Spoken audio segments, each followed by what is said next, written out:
नमस्कार, रत्नागिरी खबरदारच्या सकाळच्या बातमीपत्रात आपले स्वागत आहे।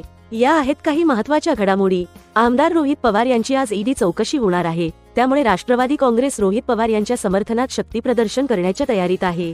आरक्षणासाठी मराठा समाज मुंबईच्या दिशेने कूच करत असताना दुसरीकडे आजचा दिवस मराठा आरक्षणाच्या दृष्टीने महत्त्वाचा आहे। मराठा आरक्षणासाठी राज्य सरकारने दाखल केलेल्या क्युरेटिव्ह याचिकेवर आज सुनावणी होणार आहे। आज दुपारी 1 वाजण्याच्या सुमारास ही सुनावणी होणार आहे। रत्नागिरी शहरातील मिरकरवाडा येथील ब्रेक वॉटरकडे जाणाऱ्या कच्च्या रस्त्यावर गांजा आणि ब्राऊन हेरोईन हा अंमली पदार्थ बाळगणाऱ्या तरुणीला शहर पोलिसांनी अटक केली।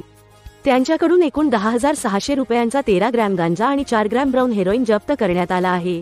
या होत्या आजच्या काही महत्त्वाच्या बातम्या। रत्नागिरी आणि जगभरातील सुपरफास्ट अपडेटसाठी रत्नागिरी खबरदारच्या वेबसाईटला भेट द्या। धन्यवाद।